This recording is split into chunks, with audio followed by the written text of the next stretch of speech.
Welcome back to Grown Folks Talking. I'm your host, CKCZ, and I'm here with special co host Lola Chanel. And today we're going to be talking about the Netflix documentary Black Barbie. I Yeah. know you love to give us background, so tell us who is the writer, director, the synopsis, essentially. Okay, so Black Barbie is a documentary on Netflix. It came out back in June, tracing the origin of the first Black Barbie doll to the filmmaker's aunt, who asks why Barbie couldn't look like her. This documentary explores her quest for representation and diversity. Director LaGuaria Davis, writer LaGuaria Davis. And we star a host of directors, actors, activists, parents, and the star, who is the aunt, Miss Beulah Mae Mitchell. Yeah, she's the unsung hero, really. Hello.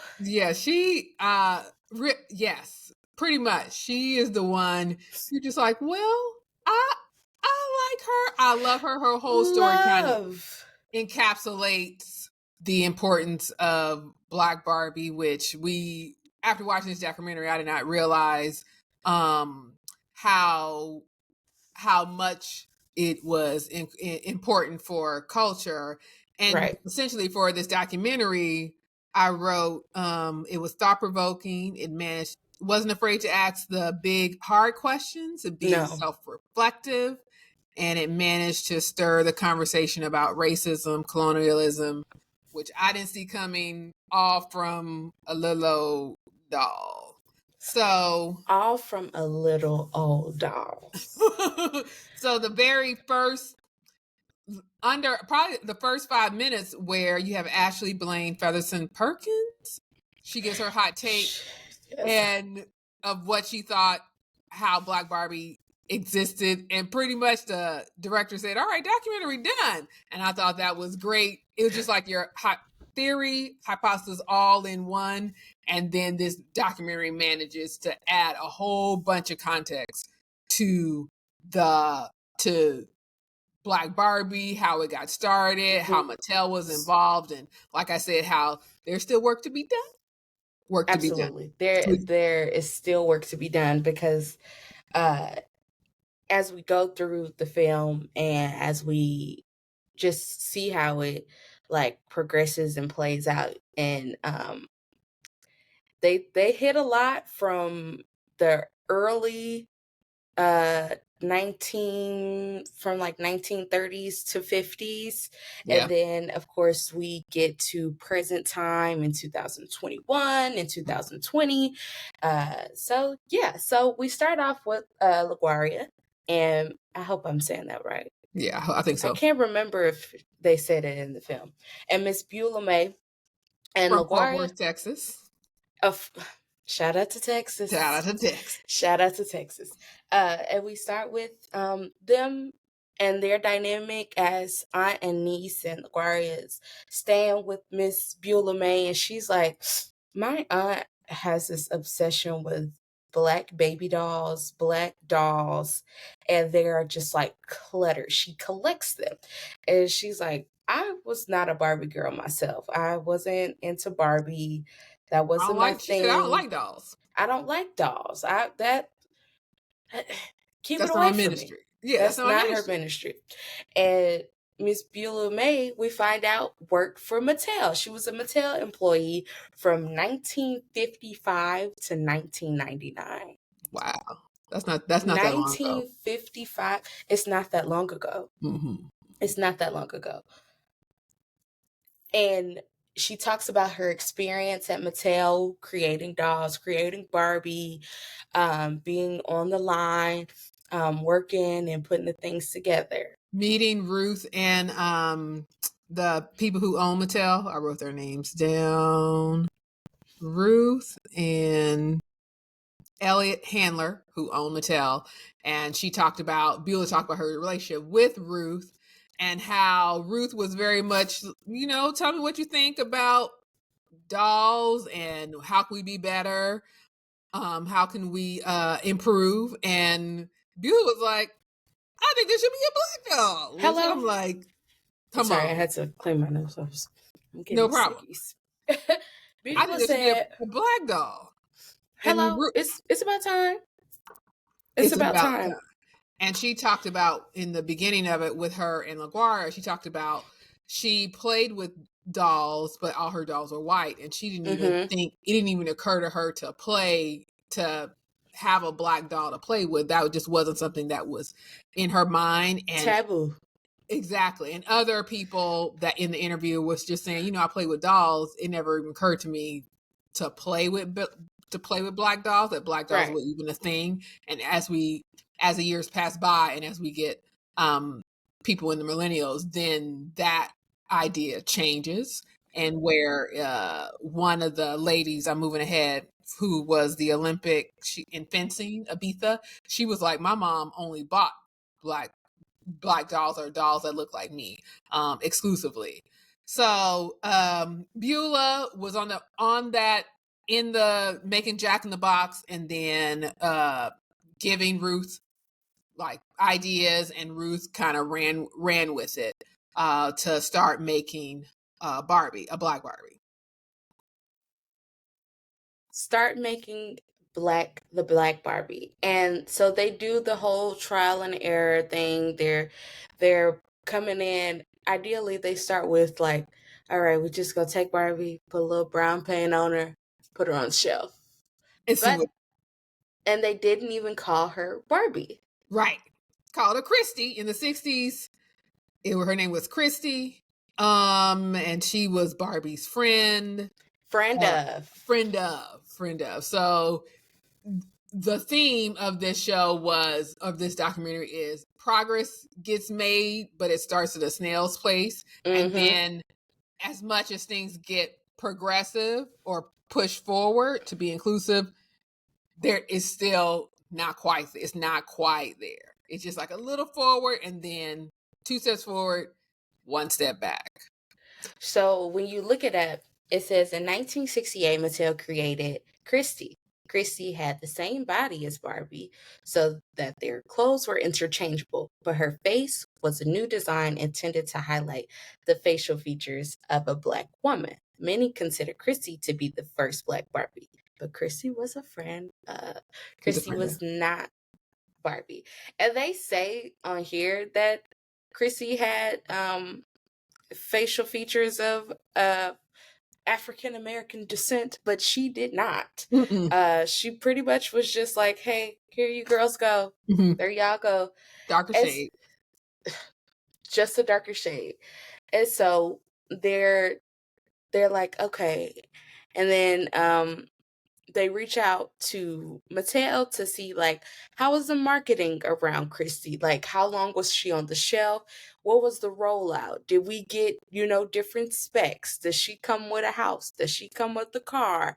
What can we get with Christy? And Mattel was like, actually, girl, we don't really have those historical documents. They got lost. Hey, it was so long ago. That was so long ago. We don't know where that is. I don't know what you're talking about.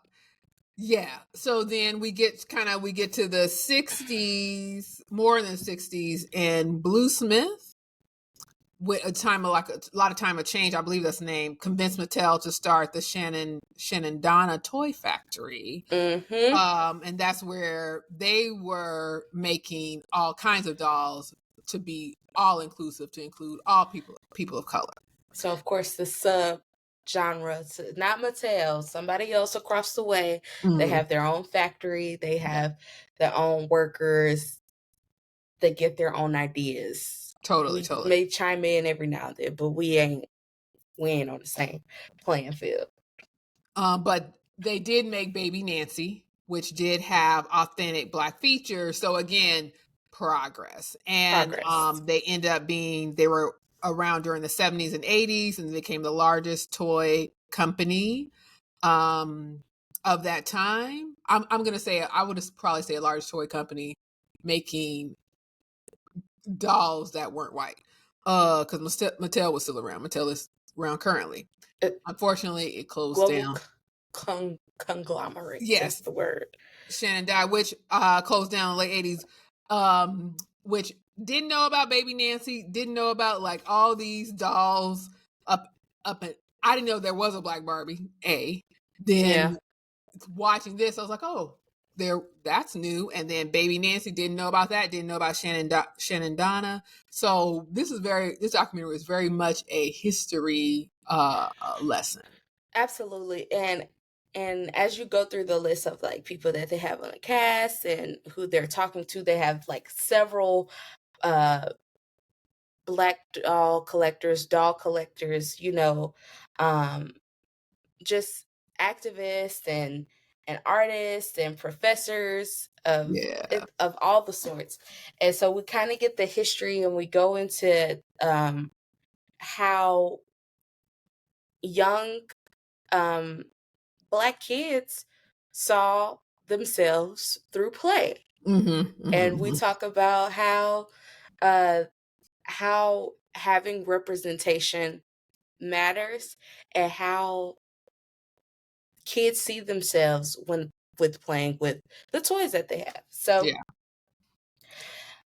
we So speaking of that, they go into the Clark experiment, mhm and that was the key pivotal experiment to allow the Supreme Court that proved that segregation is bad, and Brown versus Board of Education was to implement desegregation was because of the Clark experiment, where they had all varying colors of dolls, white and black dolls, and they had kids basically asking them questions. And what they found out was all the positive attributions for these dolls, like which doll you think is the prettiest and which yeah doll you think is the nicest, were all attributed to the white dolls. And all the negative aspects, characteristics were given to the black dolls. And it showed, and these were Black kids answering these questions, and that's why desegregation was put into place, because of representation. Like, these kids had no self-confidence based on the color of their skin and how they perceive the world.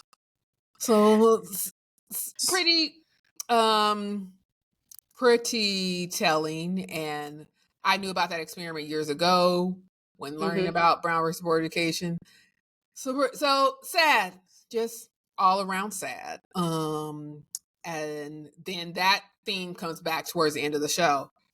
But moving on, we get Miss Kitty Black Perkins. Miss Kitty Black Perkins. Miss Kitty was the Black Barbie designer.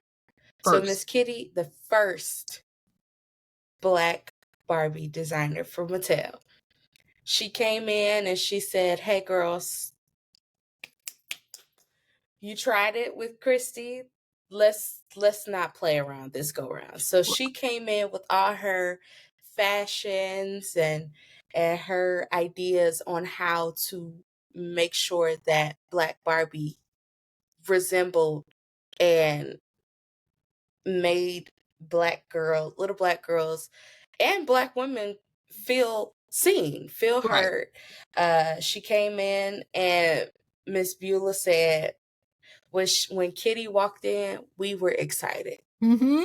I would She be too. wasn't working on the line with us. She was in the rooms. She was Absolutely. making things shake. She was going and letting the people know, like, hey, this is how this should look, and Right. this is how we're going to execute it. Absolutely. And it's not just a matter of changing the skin tone for Barbie. We're going to have this Barbie have attributes of Mm-hmm. Black girls and Black women. And she worked at Mattel for 28 years.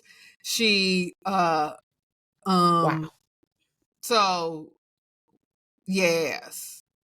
She wanted to have the Barbie she wanted her Barbie to have bold colors, short hair, a shirt that shows skin. She wanted fuller lips, a wider nose. And in 1980, the first Black Barbie was born.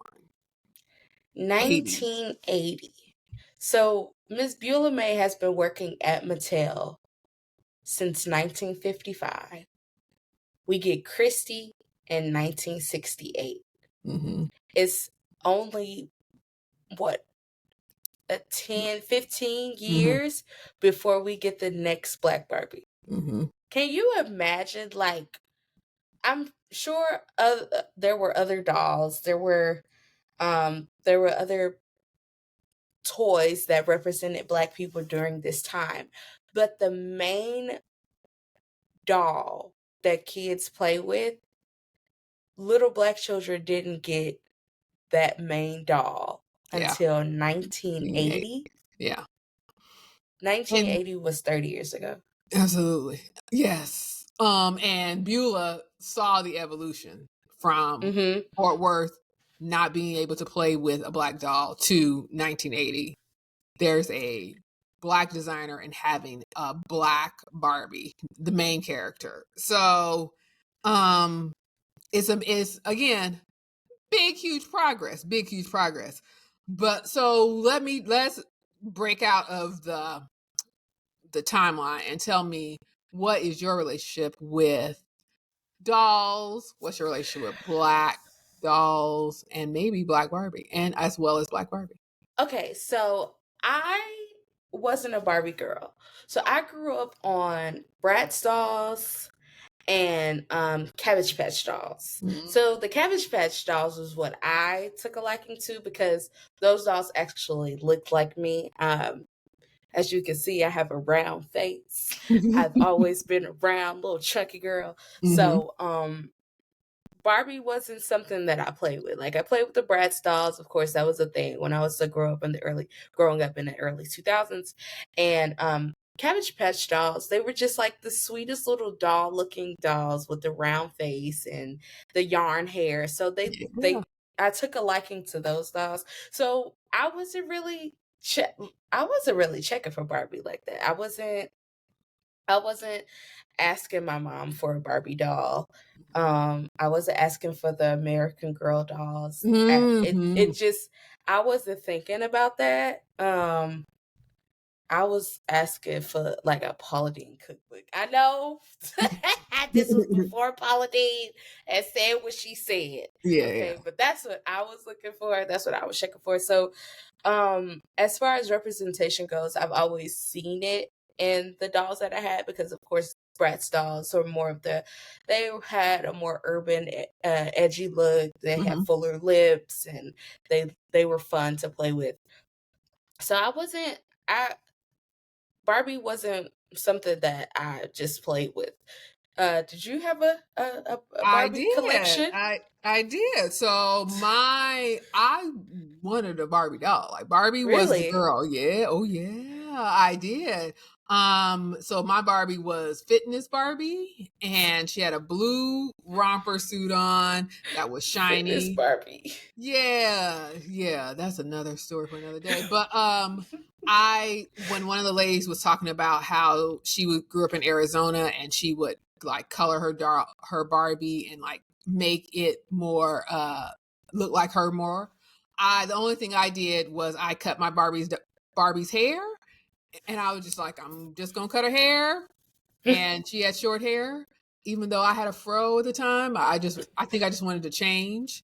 And what Something new.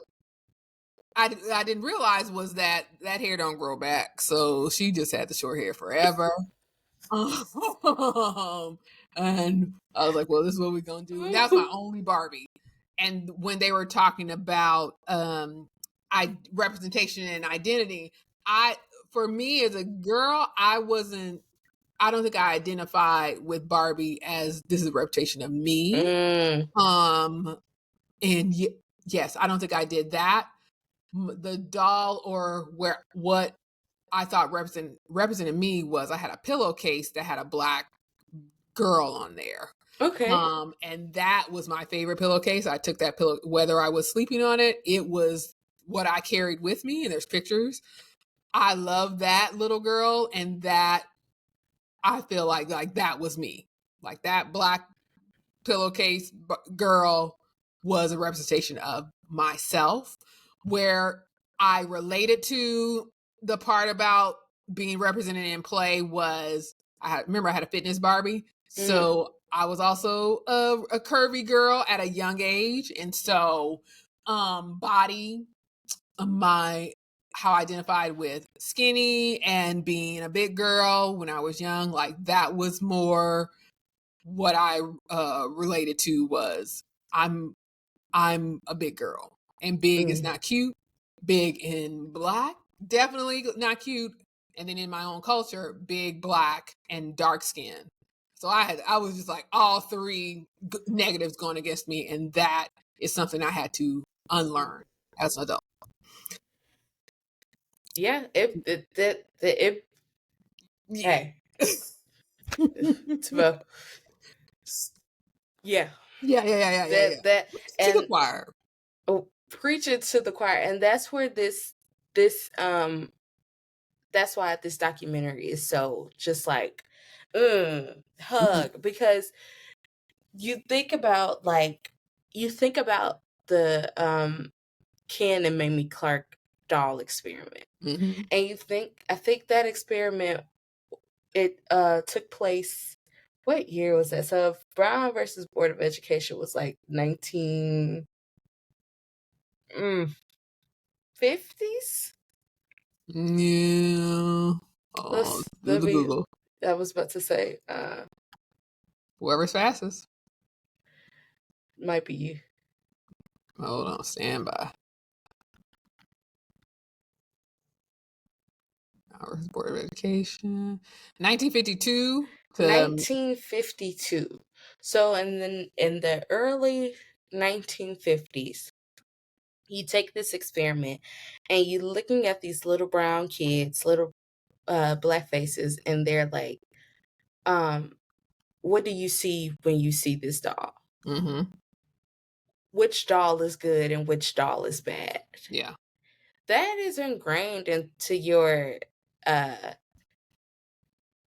brain, and this is in the thick of the civil rights Right. movement. This is in Yeah. the thick of that era, and you are basically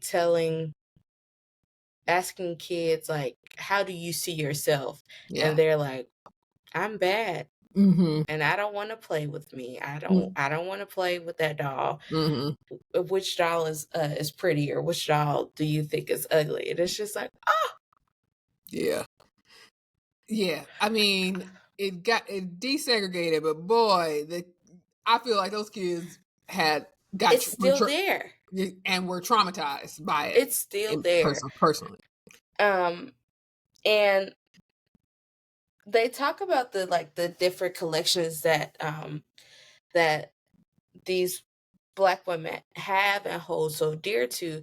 And let's think about how many of our aunties or our moms and grandmas have these collections that they just love. My godmom had several like black dolls. Really? I mean, it almost was shrine worthy how many she had. And she kept those and she loved those. But you have to think about, like, the first black doll didn't come out till 1980. They were probably buying those dolls and they were older and just keeping them. Miss Beulah May had closets, bags. Right. She was like, and I've had this one since 19 something. And this one I got, and it's pretty. And the timeline of this is just amazing. The way that this was directed, and we flow through the difference with just talking about the doll, because ultimately it's not about a doll. Right.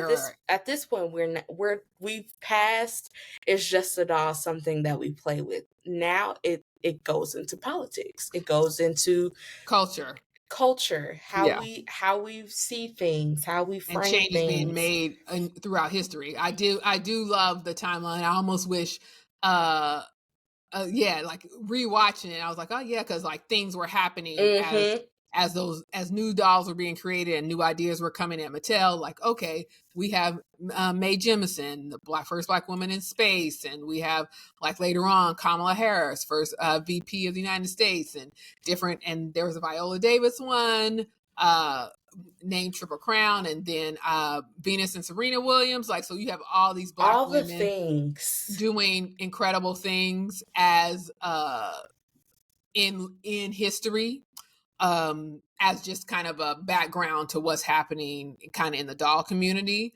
So Kitty, she's working at Mattel, and she says the Black Barbie was successful, but we see that, like, we didn't know there was a Black Christie stuff existed. And then they talked about, like, Gabrielle Sidibe. She was like, oh, I vaguely remember, but I didn't own it. And then they talked about, it could have been just kind of maybe regionally, but not marketed enough. Like they admitted, not marketed enough to be widespread. So Kitty makes her own line called the Shanny Barbie dolls. Also, never heard of that either. Never heard of it. But she said something has to be done. Yeah, something has to be done. She has 3 types of dolls. Asia, which is a light skin doll, Nichelle, dark skin, and then Shani, which is kind of in the middle, a caramel color doll. They put marketing behind it, so it has print, it has commercial ads running through. You saw a little clip of En Vogue. I knew about En Vogue, didn't know about these dolls, so I don't know. I don't know. Maybe I was outside playing. I don't know how I missed this, but I would be interested in knowing, people who are listening, did you have a Shani doll? Did you see the commercial? Like, where were they? Yes, where were they? Because they were not in my purview. Where were they? So we Miss Kitty is going through and creating this legacy for Black Barbie dolls and for little Black girls who want to play with the Black Barbie doll that looks like herself. And we continue on throughout the documentary, and they host like their own experiment towards the end. Yes, on the jump. Yeah. I thought that was so. I love that part of the documentary. That was a part where you like, oh, cause like I said at the beginning of this podcast, we see the progress being made, but at the end, like, we're no longer playing with dolls, so let's talk to the kids. And this experiment with the child psychologist and all these different educators and the diversity inclusion person, I'm like, more work needs to be done, because maybe not as traumatizing as the Clark doll experiment, but still these kids notice quickly. They notice, they may not say race, but they know what race is. They're able to understand it. They know what racism is. But they also know what Black girl magic is. And most importantly, they know that Black Barbies, Latina Barbies are not the center of the story. It's still Malibu Barbie, still white Barbie. It's still Malibu Barbie. They talk when one of the little kids said, what is race or what is racism? She said, when a Karen. Yes, I cackled. But the conversation, although they didn't use the language that we would use, they didn't say the exact words that we would use as adults, they could grasp, like you said, the concept of what's going on around them. When you ask me, how do you feel about this doll, or what do you think about when you see this doll, why do you like this doll? And the conversation that they were having around it different from the Ken and Mamie Clark doll experiment. Mhm. Whereas with this generation of kids, they were like, I like this doll better because her fanny pack is pink. Yeah. Or I like this doll Outfits. better. They led with some of she looks like me, so I like this doll. Right. But most of it was if they chose the traditional Barbie doll, it was, oh, I like her outfit. I like the print on this outfit. Yeah. It wasn't, I think she's prettier because she's light, or I think Yeah. she's prettier because she has blonde hair. Well, one of the little girls said, I think I like this doll because of her hair, but I think that it was just how her hair was styled.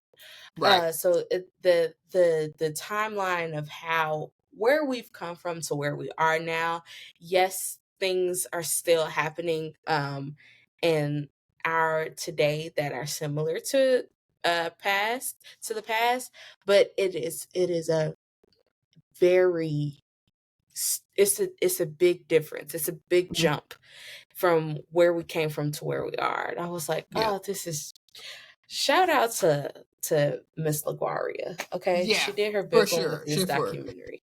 she gave a lot of context and a lot of nuance. And one of the people educators, he was just saying, we can't. I wrote it down.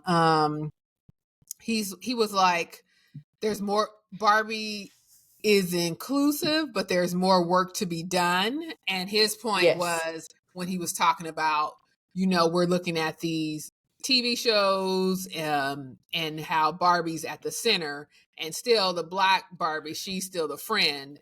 And his biggest thing that he observed was the Black Barbie was great. Like she was the a Brooklyn, great but ballerina. She was good at music and everything. And the Barbie white from Malibu Brooklyn. Barbie was clumsy and couldn't figure stuff out. But they're on equal level. And he was just like, y'all Hmm. think that's progressive? And I was like, and he's like, no, that's not what that means. It's not that has not what that was supposed to have said.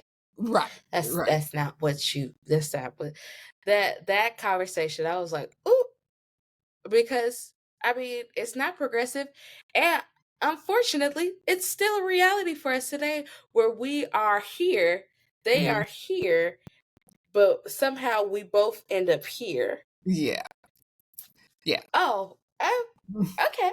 Yes, doing twice the work to get the The same benefit. same old thing. So he was Uh, like, we have to disrupt the institutions of colonialism, mm, racism, ism out of society, and Mattel can't do it.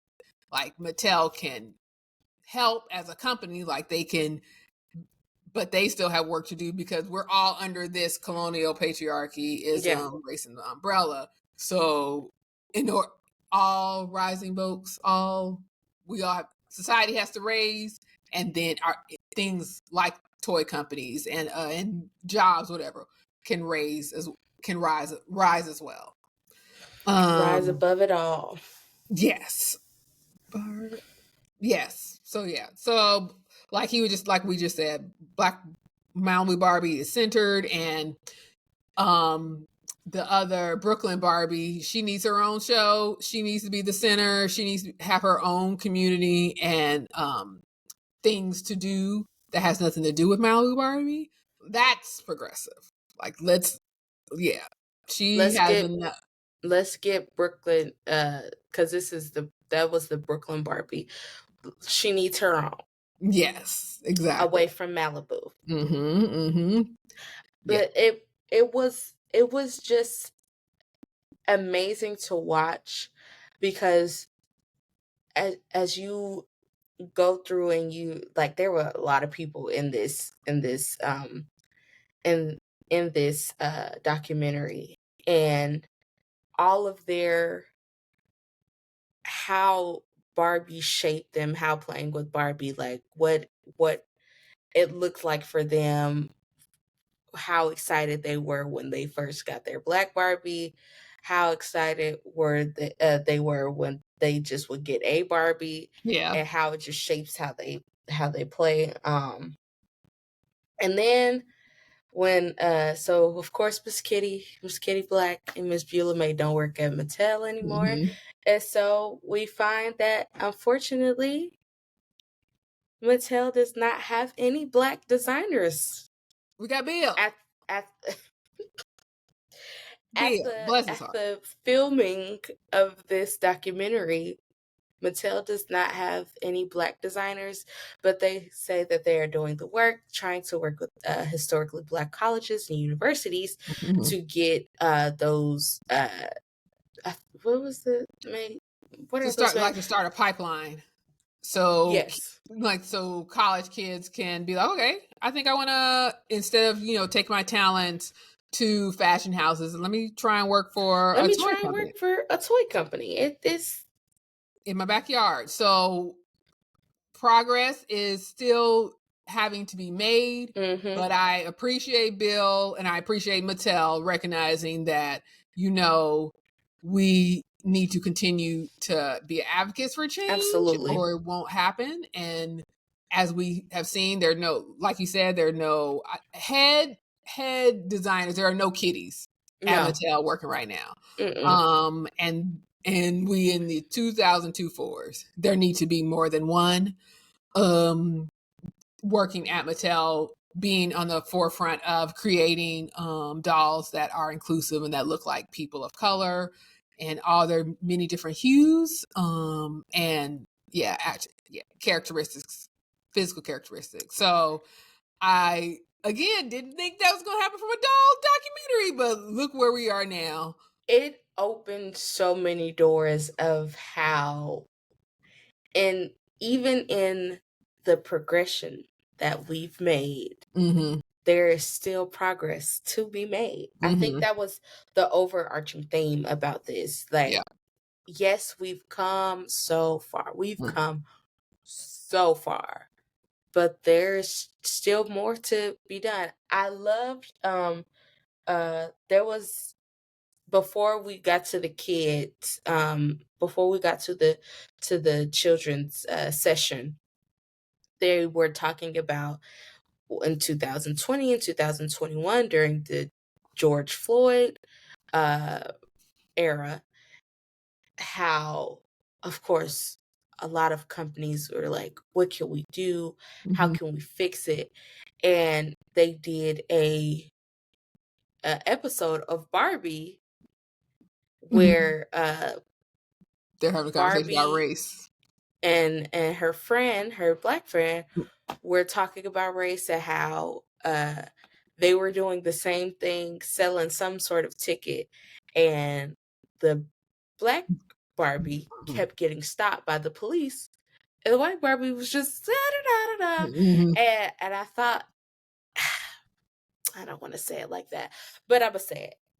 How a lot of companies during that time were just doing things performatively. Yeah. Who was just like, I want to help. Yes, and let's And talk now here about we it are if you 4 want to. years later, and it's like, y'all still own that? Y'all still Yeah, talking about that?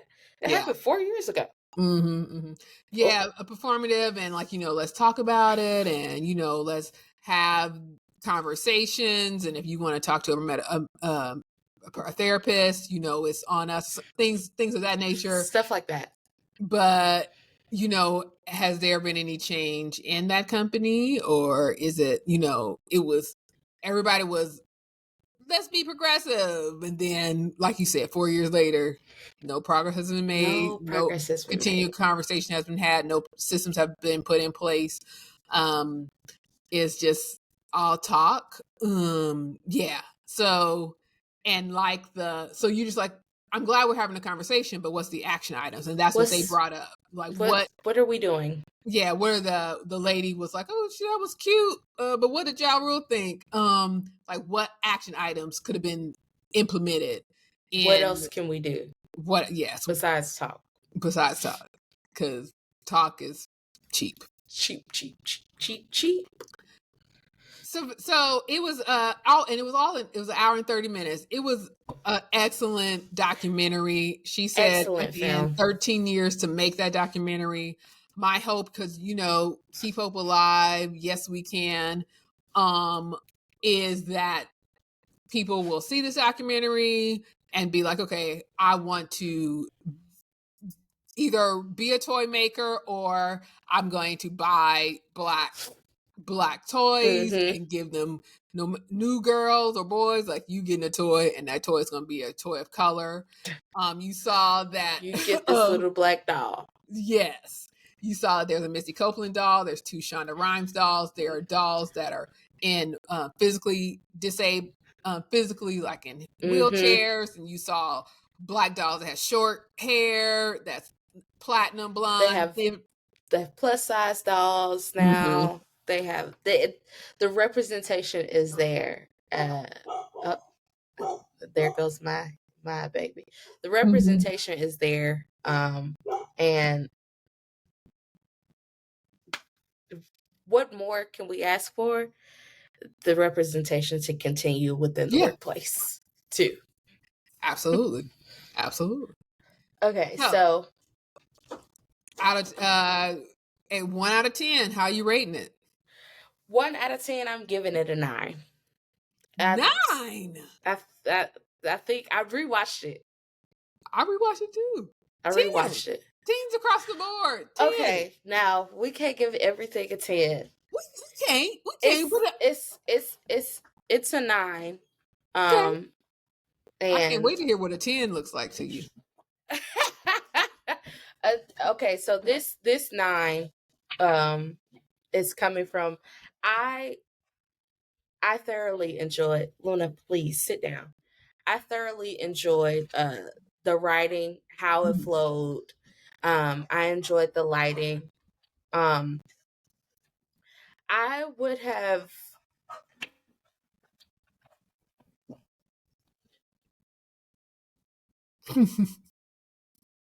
No. Somebody else wants to be on a podcast.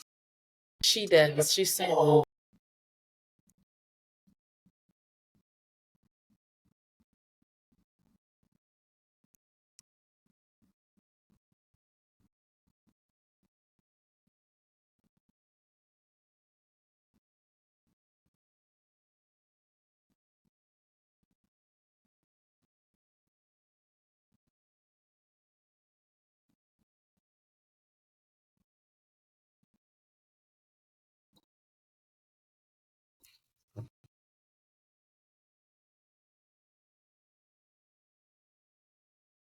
I can cut all this out. thank you, because my dog decided that she wanted to Make it make her special. debut. Absolutely. So Yeah. welcome to the world, Luna Chanel. We have the same middle name. Mm-hmm. uh, so Where are you knocking this point off? That's my question.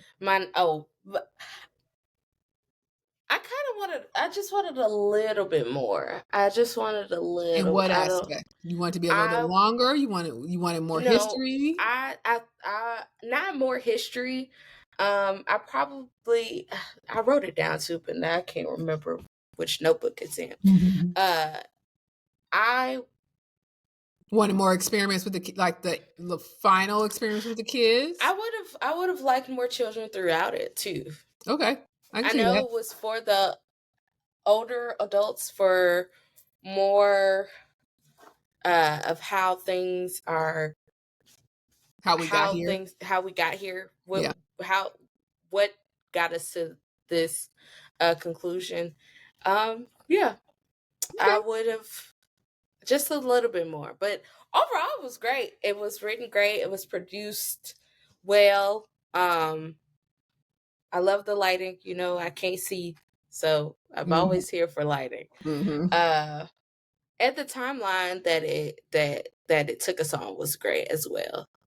Nice. So what's your, because Mine is you're 10. 10. I'm 10. I thought it was excellent. I got I could have used a little bit more of the kids, because, like we're saying, we're talking about dolls and we're talking about play, so I can definitely see what are kids today saying about Barbie, but we got that. Could we had a little bit more? Absolutely. Absolutely. But still, 10 out of 10. If 10 out of 10. That's how I dug I'm it. stick with my 9, but it was really great. I cannot deny that it was such a great film. Okay, so this is my favorite part of the Come show. on. All right. Are they famous or are they Black famous? Okay. So we had several actors, producers, writers in the film. So we're going to start with Miss Gabourey Sidibe. Is she famous or is she Black famous? This is a tough one because I would say 10 years ago, famous from Precious. Mm-hmm. I'm going to say now, I think she Black famous. I think she slipped because I can't think of a last project besides Power, Hustle, Empire. I knew something Black in music. Somebody. I would say Miss Gabby is still famous. I would say that she's famous. Hot take, because she has a partner that is not of African American descent. Oh, really? Yeah. Oh, I didn't know this. I think that she's famous. I think that she's crossed the charts. Okay. To be she can't uncross them. That I don't think I think that she's done enough to where she is able to cross over both ways. So Miss Gabourey has been in Precious, Empire. Let's see. What else has she been in that people would know? Oh, American Horror Story. She's there. Antebellum. I didn't know she was in Antebellum. Yeah. I think American Horror Story alone. I still stick with. We're gonna have to agree with it. I still say Black famous. Okay. I can see that. Okay, so the next one we're going to do. I don't even know. Ashley Blaine Featherington Jenkins. Super. I mean, love dark chocolate. She not famous, and I'm gonna say she's really not Black famous. But I think I want to see her in more stuff. I want to see her in more stuff. I don't know if I could classify her as Black famous either, though. It's not a lot that she is. She's notably known for Dear White People. She played Joelle Brooks on Dear White People on Netflix. She's been in other things. Dear White People. The people from Mal from Prison is in Dear White People. Yeah, they spread out. They work it. She was also in a couple episodes of Grand Crew, which I watched. And I don't remember her. Sorry. I didn't like it. I watched it. You didn't. Oh, you didn't like it? Mm-hmm. Ooh, we might have to talk about that. Because I really, you know what? It was a good pandemic or out of pandemic show. It was funny. Yeah. I was in I want comedy. I still am in that phase, but it kind of fell because one of the writers came from Insecure. Oh, okay. So I was like, let me give him a chance. And it had a hot take. It might not be a hot take. I don't know. I don't like Nicole Byer. Ooh. As an actress. So I can understand that. I can understand but okay, what do you think about Michelle Buteau? Because I kind of feel like they're kind of love Michelle Buteau. Okay, so that's probably gonna be bad on my part. I don't think that they're the same like that. Oh, you don't? We might have to cut Black Barbie and get into that. I don't think that Michelle and Nicole are the same. They may have a similar style. That's what I'll say. I'll say similar style, almost not the same, but similar style. So that's why I'm comparing them.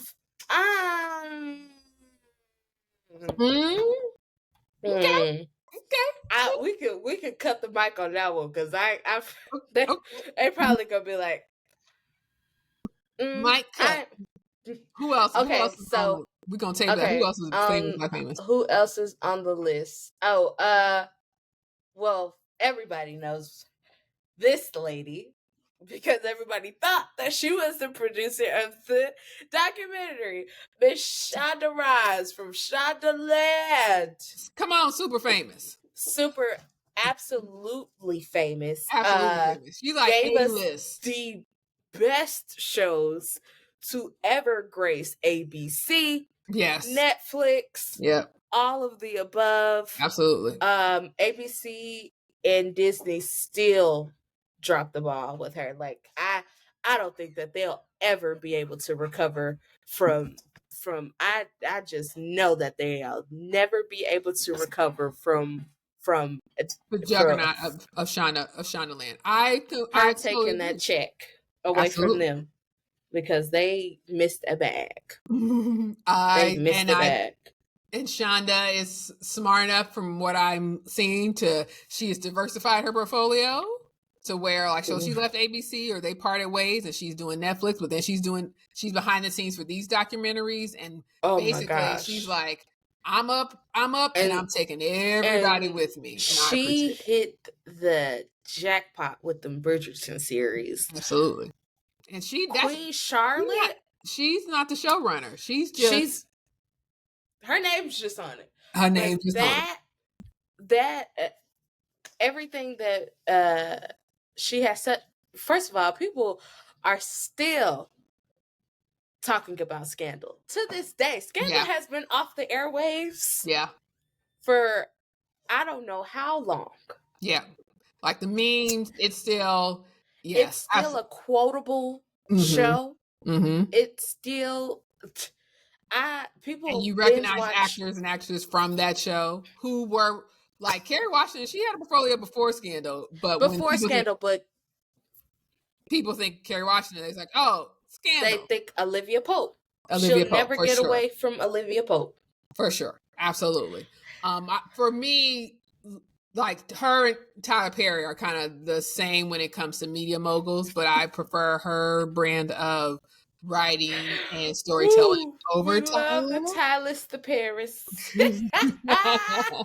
We love the Tylus the Paris. So famous, uber famous, if there's a third category. Uber famous is and there were other people in the documentary that you that we notably know, like U.S. Representative Maxine Waters. Yes, you said Misty Copeland. I put her in famous. Misty is definitely famous. You have they had archive footage of Diane Carroll. Absolutely, yeah. Love Miss Diane, and there were other just public figures and professors and principals, parents. Yeah, she had a great range. I mean, this documentary had a great range from she might get another point out of me for that, because it wasn't just Black Hollywood, and she didn't even reach into the. I mean, if you got Shonda Rhimes, you could have gotten any other actress. She could have gotten Kerry Washington or Viola Davis or my queen. Absolutely, Queen Latifah. Oh yes, absolutely. I told you that this is the day now standing count. But yeah, the range that she pulled to tie this together, absolutely amazing. If you haven't watched the documentary, it's not too late to watch the documentary. You should watch it. You should just immerse yourself in the history. Because I'm a history buff. I totally agree, and I hope this writer-director LaGuardia gets more work. Because I think she put everything she had in. She said 13 years to make it, and I think she did an excellent job. And I want to see more work from her, because I think 13 years to make it. It showed, because the work was executed very well. Absolutely. She Oh, had wait, we work. didn't even talk about it. I don't know if well, of course, 13 years to make it, but it came out after the movie. Oh, There were no yep. scenes from the movie that made it into this documentary. It was its own thing. Yeah. It was its own thing. Now there's work being done in my house. And So it was its own thing. 9.5, 9. I gave 10 out of 10. Thank y'all for listening. We'll talk later. we appreciate it.